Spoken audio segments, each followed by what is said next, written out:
आ गई मेरी बहू। देखो तो कैसे गहनों से लदी हुई आई है मेरी बहू।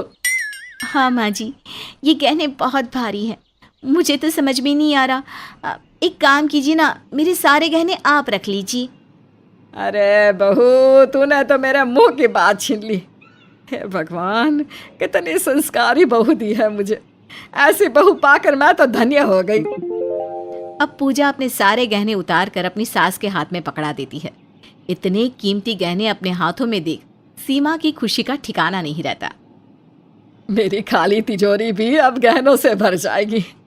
बहू तू तो साक्षात लक्ष्मी बनकर आई है। मुझे तो तुझ में लक्ष्मी का रूप ही दिखाई दे रहा है। माँ जी, आप भी ना न जाने कैसी बातें करती हैं। मैं इंसान हूँ और इंसान को भगवान का दर्जा देना सही नहीं है। अरे बहू, जो सच है मैंने वही तो कहा है। इतना बोलकर सीमा जैसे ही गहने लेकर तिजोरी में रखने जाती है कि वो देखती है कि उसके हाथ खाली हैं। लगता है मैं सपना देख रही थी, पर मेरा सपना तो बहुत जल्द पूरा होने वाला है। इतना बोलकर सीमा सोफे पर आराम से बैठ जाती है। वो आज बहुत खुश थी, और होती भी क्यों ना, आखिर आज उसके इकलौते बेटे अर्जुन की शादी जो हुई थी। अब सीमा घर में दरवाजे पर एक टक लगाए बैठी थी। अब तक तो मेरे बहू और बेटे को आ जाना चाहिए था, फिर कहाँ रह गए मेरे बहू बेटे। वो ये सब कुछ सोच ही रही थी कि तभी अचानक से घर की डोरबेल बजती है। वो जल्दी से दरवाज़ा खोलती है। दरवाजे पर उसकी नई नवेली बहू पूजा और बेटा खड़े थे। आ गई मेरी बहू। कब से मुझे इसी दिन का इंतजार था। आखिर मेरे घर में मेरी लक्ष्मी आ ही गई। वो सब तो ठीक है माँ, पर हमें अंदर तो आने दो। कब तक दरवाजे पर ही खड़ा रखोगी? हाँ, क्यों नहीं। मैं अभी रसोई घर में से पूजा की थाली लेकर आती हूँ। एक बार तुम दोनों की नजर उतार दूं, फिर घर में भी आ जाना। सीमा जल्दी से अपने बहू बेटे की नजर उतारती है और अपनी बहू का गृह प्रवेश करवाती है। घर में आती ही सीमा अपनी बहू के गहनों को देखने लगती है। बहू, तुमने तो सच में बहुत महंगे गहने पहने हैं।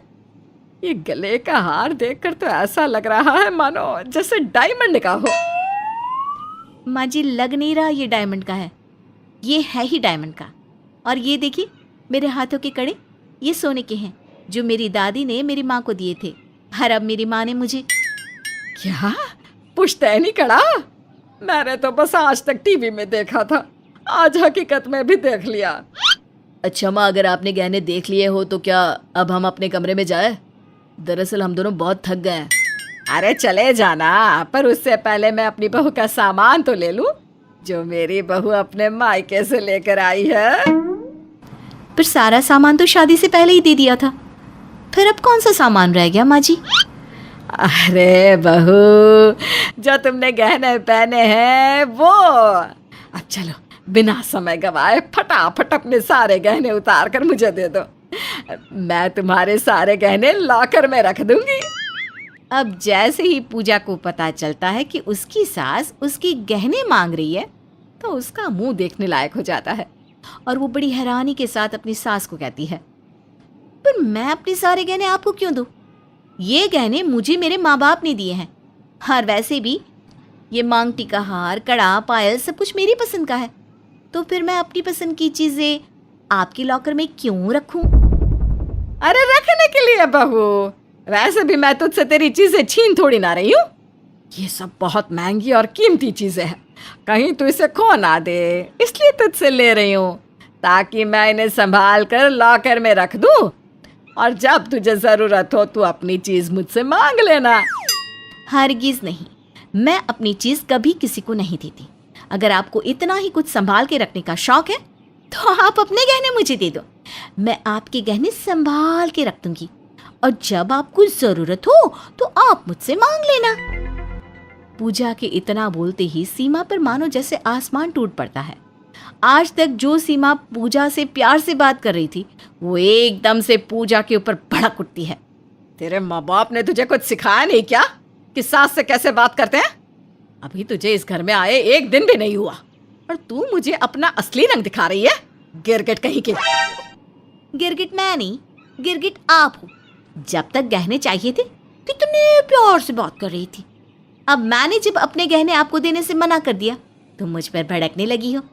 और रही मेरे माँ बाप की बात, तो मेरे माँ बाप ने मुझे सब कुछ बहुत अच्छे से सिखाया है। देख रहा है बेटा, आज की आई लड़की किस तरह से तेरी माँ के सामने जुबान चला रही है। पूजा, अगर माँ गहने मांग रही है तो दे दो ना। गहने माँ के पास रहे या तुम्हारे पास, क्या फर्क पड़ता है? क्या फर्क पड़ता है? आपको फर्क नहीं पड़ता होगा, पर मुझे पड़ता है। मैं पुरानी बहुओं की तरह नहीं हूँ जो अपनी सास के अत्याचार को सह लूं। मुझे आवाज उठाना आता है। अत्याचार? अरे पर मैंने तुझ पर कौन से अत्याचार कर दिए? अभी तो आए तुझे एक दिन भी नहीं हुआ और तू ऐसे बोल रही है। मेरे घर में आते ही ये आप जो मुझे टॉर्चर कर रही हो ना, इसे अत्याचार कहते हैं। इस तरह से पूजा रोते हुए अपने कमरे में चली जाती है। अब अर्जुन भी पूजा को चुप करवाने के लिए कमरे में जाता है और उसे काफ़ी देर तक चुप करवाता है, पर पूजा तो शांत होने का नाम ही नहीं लेती। इसी तरह रात से सुबह हो जाती है और एक बार फिर सीमा अपनी बहू से बात करने के लिए जाती है। माफ करना बहू, पर रात में ना मैं तुझ पर सच में थोड़ी सी नाराज हो गई थी। पर देख, गलती भी तो तेरी ही है ना। आखिर सास माँ समान होती है। अब इसलिए आप जिद मत कर और गहने उतार कर मुझे दे दे। आखिर कब तक तू इन गहनों को पहन कर बैठी रहेगी, हैं? आप मेरी माँ नहीं सास हो, और मेरी माँ कभी बन भी नहीं सकती, क्योंकि मेरी माँ ने कभी मुझसे कुछ नहीं मांगा। और मैं जब से आई हूँ तब से आप मेरे पीछे पड़ी हुई हो, बस मुझे टॉर्चर करती जा रही हो। अरे पर अब मैंने कौन सा टॉर्चर कर दिया? आप अत्याचारी हो, मुझे नहीं रहना इस घर में, मैं जा रही हूँ अपने मायके। अरे पर किस लिए? क्योंकि आप मुझे दहेज के लिए परेशान कर रही हो। अपने ऊपर इतना बड़ा झूठा और संगीन आरोप सुनकर सीमा की बोलती बंद हो जाती है। तो वहीं दूसरी ओर पूजा भी अपना सामान फटाफट पैक करके जाने की तैयारियों में लग जाती है। अरे पूजा, तुम कहाँ जा रही हो? मैं अपने मायके जा रही हूँ। मैं ऐसे घर में नहीं रह सकती जहाँ मुझे टॉर्चर किया जाए, मुझ पर अत्याचार किया जाए, मुझे दहेज के लिए परेशान किया जाए। अब मुझे माफ कर दे मेरी बहू। देख, अगर तुझे अपने गहने नहीं देना ना तो मत देना, पर इस तरह से रिश्ते नाते तो तोड़कर मत जा। अभी तो तेरी शादी को एक ही दिन हुआ है। जो सास ही के दिन में अपनी बहू को इतना परेशान कर दे, भला वो सास आगे चल के क्या नहीं कर सकती। अर्जुन और सीमा के लाख रोकने पर भी पूजा नहीं मानती और अपना सारा सामान और गहने लेकर अपने मायके चली जाती है। इस तरह से एक दिन की घर आई बहू से सीमा का दिल पूरी तरह से टूट जाता है और उसके सारे सपने भी, जिसके बाद फिर कभी सीमा बहू के सपने नहीं संजोगती। अरे ये नहीं वो नहीं, ऐसा नहीं वैसा नहीं, तो चाहिए क्या आपको बहन जी? अरे भैया, मेरी मम्मी जी को ऐसी वैसी सब्जी पसंद नहीं है, अच्छी शक्ल हो, ताजी हो और स्वाद भी। अरे सब्जी में आपकी सास के इतने नखरे हैं तो उन्होंने आपको कैसे पसंद किया होगा? पूछिए मत। बहन जी, ये रही हमारी बेटी। और ना चाय यहाँ रखो। मुझे तो कुछ खास नहीं लग रही है लड़की। माँ, 44वीं लड़की है, वो भी आपको खास नहीं लग रही? अरे हम कोई और देख लेते हैं। सच कहूँ तो मुझे रीना बहुत पसंद आई है, मैं शादी करूंगा तो इसी से। अरे पर मैंने हर बात तुम्हारी मानी है ना माँ, इस बार तुम मेरी बात मान लो प्लीज, मुझे रीना बहुत पसंद है। ठीक है, तेरी मर्जी। अब तुझे पसंद है तो मैं क्या कह सकती हूँ। अब ठीक है भाई साहब, मेरे बेटे को भी आपकी बेटी पसंद है। बहन जी, ओ बहन जी, कहाँ हुआ, कहाँ खो गए आप? हाँ वो जी। तो बताइए कहाँ लेंगे आप? वो बैंगन दे दो और टमाटर भी। रुको रुको, पहले मैं चुन लेती हूँ अच्छे वाले, मम्मी जी को अच्छे दिखने वाले टमाटर ही पसंद आते हैं। हाँ, आपको जो लेना आपकी सास के लिए ले ले। जब पता चला कि सब्जी पसंद नहीं आई और उन्होंने भूख हड़ताल शुरू कर दी। क्या भैया आप भी? रीना चुन चुन के सब्जी लेकर घर आती है और अपनी सास को दिखाती है, जिससे वो खुश हो जाए। मम्मी जी देखिए कितनी फ्रेश सब्जी है, बिल्कुल वैसी जैसे आपको पसंद है, ताजा, शक्ल भी अच्छी और कोई दाग नहीं है सब्जी के ऊपर। हाँ ठीक ही है, कल आकाश भी तो ले आया था सब्जी। अब इसमें इतनी भी कोई खास बात तो नहीं लग रही। हाँ वो तो है, पर ये सब मैं आपके लिए चुन चुन के लाई हूँ। और टमाटर आपको पसंद है ना, इसकी चटनी देखिए कितने लाल है। मैं आपके लिए बना दूँ टमाटर की चटनी जैसी आपको पसंद है। अरे नहीं नहीं, आज मेरा मन नहीं है, रहने दे। वैसे भी मुझे ना देसी टमाटर पसंद है, ये वाले इतने खास नहीं है, तू रहने दे बहू। ठीक है मम्मी जी, मैं कल देखूंगी बाजार जाकर, अगर मुझे देसी टमाटर मिल जाए तो मैं आपके लिए पक्का ले आऊंगी। नहीं नहीं नहीं, तुझे यह सब करने की कोई जरूरत नहीं है। आकाश है ना, वो ला देगा मेरे लिए। उसे पता है कि मुझे क्या पसंद आएगा और क्या नहीं। हाँ, वो अलग बात है कि कुछ चीजों में उसने अपनी पसंद चलाई है।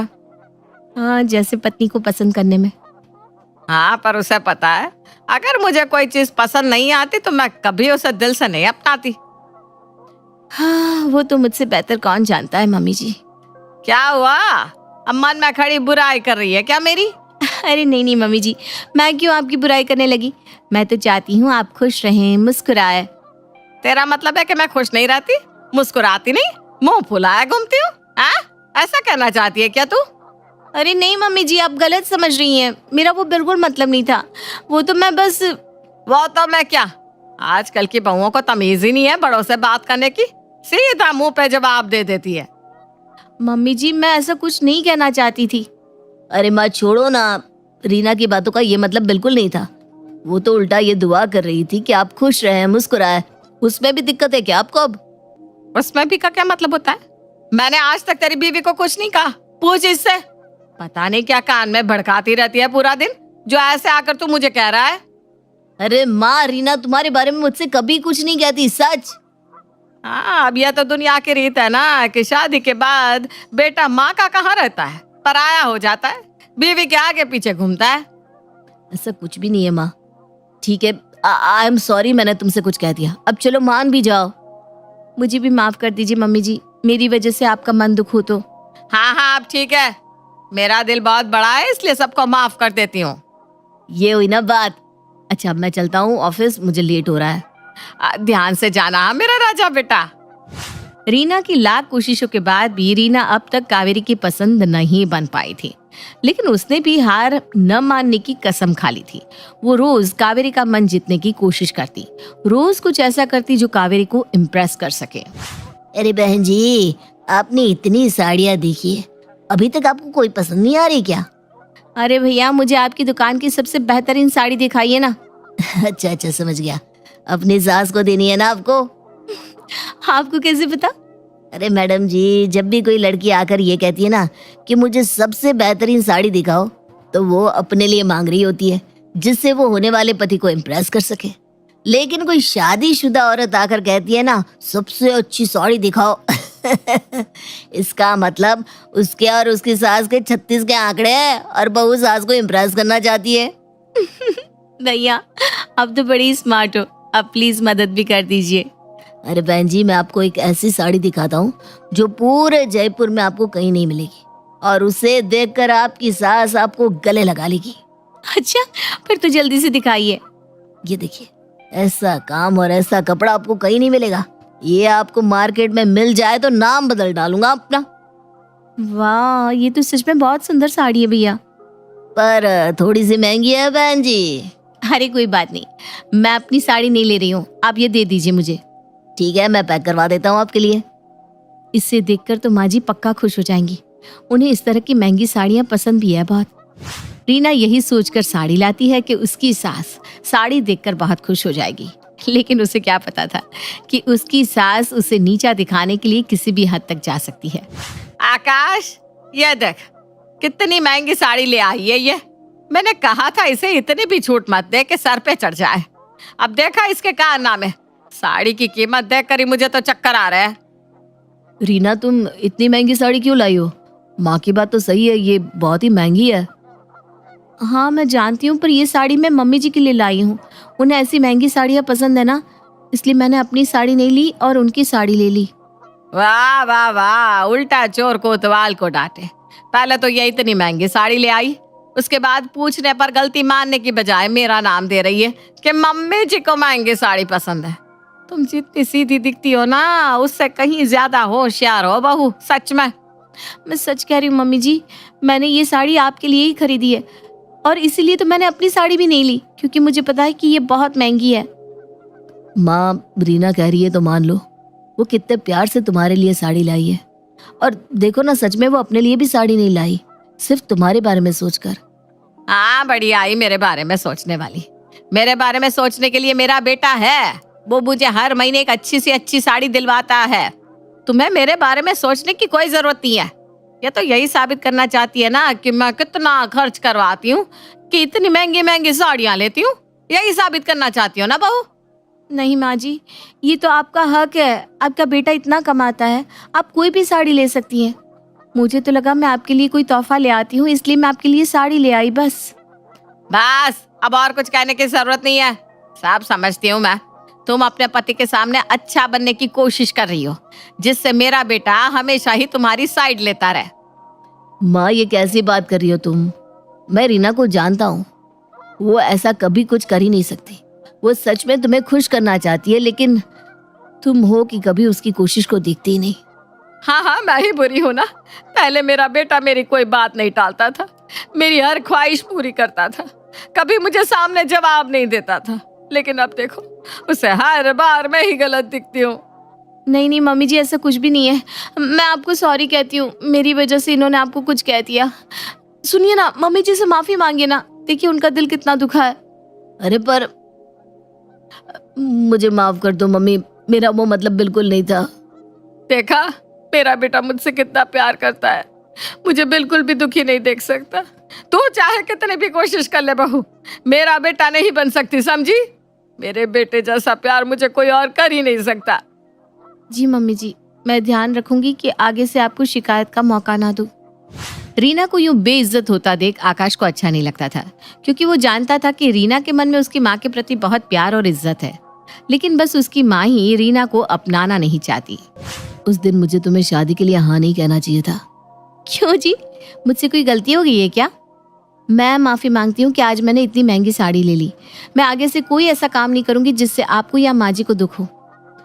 तुम बहुत बहुत अच्छी हो रीना, क्योंकि मैंने माँ की मर्जी के खिलाफ जाकर तुम्हें हाँ कहा तो वो तुम्हें आज तक पसंद नहीं कर पाई है। इसीलिए तो देखो ना, तुम्हें इतना कुछ करती है, कहती है और तुम्हें नीचा भी दिखाती रहती है। मैंने तुम्हारी जिंदगी खराब कर दी है। अगर मैंने हाँ ना कहा होता तो तुम किसी अच्छे ससुराल जाती। अरे ऐसा कुछ नहीं है। मैं मानती हूँ कि मम्मी जी मुझे पसंद नहीं करती, लेकिन मुझे यकीन है एक ना एक दिन वो मुझे जरूर अपना लेंगी। देखिएगा, वो मुझे आपसे भी ज्यादा प्यार करेंगी, मुझे गले से लगा लेंगी। तुम्हें लगता है वो दिन आएगा? क्या माँ का दिल सच में कभी पिघलेगा? अगर कोशिश करो तो पत्थर भी पिघल जाते हैं। मुझे यकीन है कि मैं अपनी कोशिश से मम्मी जी का मन जरूर जीत लूंगी। तुम्हारा विश्वास देकर मुझे भी हिम्मत मिलती है, इसलिए मैं भी तुम्हारी मदद करूंगा माँ का दिल जीतने में। पक्का? पक्का पक्का। बोलो, मैं क्या मदद कर सकता हूँ? तो बताइए, माँ जी का जन्मदिन कब आता है? माँ का जन्मदिन तो अगले ही महीने है। क्यों, क्या हुआ, क्यों पूछ रही हो? मैं इसलिए पूछ रही हूँ क्योंकि मैं सोच रही थी कि इस बार मैं मम्मी जी का जन्मदिन अच्छे से मनाऊं।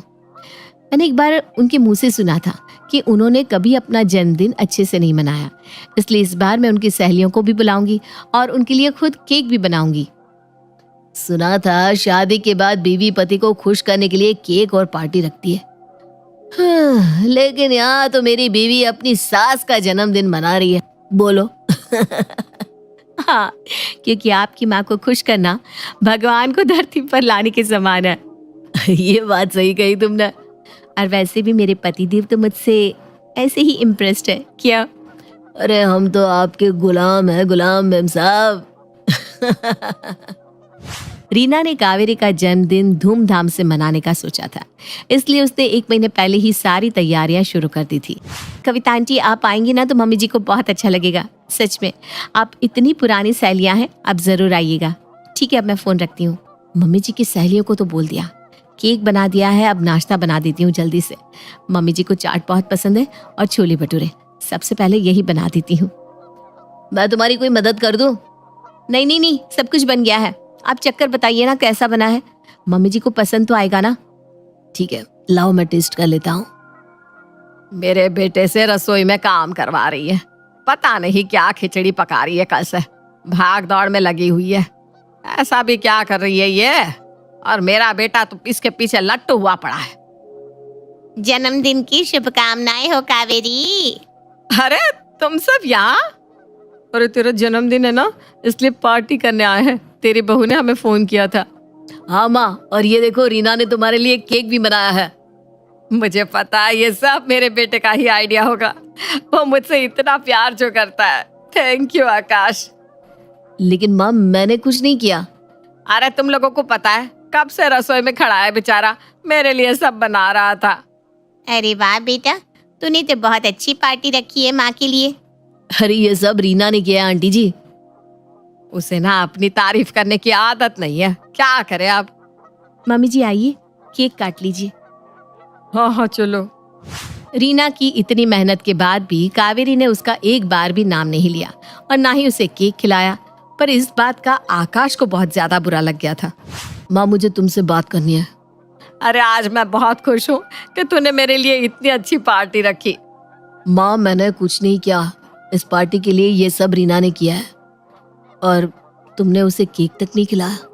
उस वक्त तुम्हारी सहेलियों के सामने मैंने कुछ नहीं कहा, लेकिन इस बार तुमने हद कर दी। बस हो गई खुशी तुम्हें? मेरे जन्मदिन वाले दिन पर भी मेरे और मेरे बेटे के बीच झगड़ा करवा दिया। देखिए, आज कुछ मत कहिए, आज मम्मी जी का जन्मदिन है। आप अंदर चलिए मेरे साथ। बस अब बहुत हो चुका। मैं ऐसे और नहीं देख सकता। अगर माँ तुम्हें पसंद नहीं करती तो हम यहाँ नहीं रहेंगे। उन्हें अकेले ही रहने दो, हम यहाँ से चले जाते हैं। ये आप कैसी बात कर रहे हैं? मम्मी जी को अकेला छोड़ दे, वो भी उनकी इस उम्र में। तुमने कितनी कोशिश की तुम उनका दिल जीत सको, लेकिन उन पर किसी भी बात का असर ही नहीं है। मैं अब यहाँ तुम्हारा और अपमान नहीं देख सकता, इसलिए हम यहाँ नहीं रहेंगे। पहले तो आप धीरे बात करिए। मम्मी जी ने सुन लिया तो उन्हें कितना दुख होगा। आप उनके बेटे हैं, उन्हें आपकी जरूरत है। हम मम्मी जी को छोड़कर कहीं नहीं जाएंगे। मुझे माफ कर दे बहू, मुझे माफ कर दे। मैं पता नहीं क्यों अपने अहंकार में तेरी खूबियों को देख नहीं पाई, लेकिन आज जब मेरा बेटा मुझे छोड़ने को तैयार था, लेकिन तू मेरा साथ नहीं छोड़ रही। मुझे एहसास हो गया है कि तू तो मेरे बेटे से भी बढ़ गया है। मम्मी जी आप रोइए मत, हम कहीं नहीं जाएंगे आपको छोड़कर। मुझे पता था रीना ऐसा ही कुछ कहेगी। मेरा प्लान कामयाब हो गया आखिरकार। कावेरी को एहसास हो गया कि रीना से अच्छी बहू उसे मिल ही नहीं सकती थी। ये क्या खुशबू आ रही है? माँ, ये लड्डू तुमने मेरे लिए बनाया है ना? हाथ भी मत लगाना लड्डू को, ये मैंने रीना के लिए बनाया है। मैंने कहा था ना, मम्मी जी मुझे आपसे भी ज्यादा प्यार करती हैं। तो मैं घर छोड़कर जा रहा हूँ। दरवाजा वहां है, उस तरफ। माँ